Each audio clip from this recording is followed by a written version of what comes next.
రెడ్డికి తెలంగాణ భవన్లో Harish Rao power point presentation ఇస్తూ ఉన్నారు. ఆ లైవ్ చూద్దాం. అనేటువంటి సత్యాన్ని నమ్మి నేను ఈరోజు ఈ పీపీటీని మీ ముందు పెడతా ఉన్నాను. ఇది పూర్తి నిబద్ధతతో తగిన సాక్ష్యాధారాలతో సాధికారికంగా వివరిస్తున్నటువంటి పీపీటీ ఈ పీపీటీ. మరి ఈరోజు అసలు తెలంగాణ రాష్ట్రం ఆనాడు 1956 కంటే ముందు హైదరాబాద్ రాష్ట్రంగా తెలంగాణ ఉండేది. ఉన్న రాష్ట్రాన్ని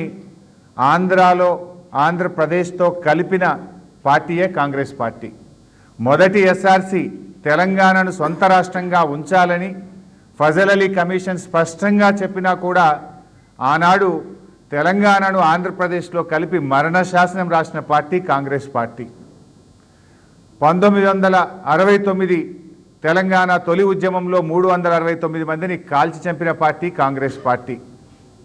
ఆనాడు ఫజల్ అలీ కమిషన్ వద్దనంగా కూడా బలవంతంగా ఆంధ్రప్రదేశ్తో కలుపుతుంటే సిటీ కాలేజీలో పోరాటం చేస్తే సిటీ కాలేజీలో ఫైరింగ్ జరిపి విద్యార్థులను పొట్టన పెట్టుకున్న పార్టీ కాంగ్రెస్ పార్టీ. మలిదశ ఉద్యమంలో ఇచ్చిన తెలంగాణ వెనక్కు తీసుకొని వందలాది మంది యువకులను పొట్టన పెట్టుకున్న పార్టీ కాంగ్రెస్ పార్టీ.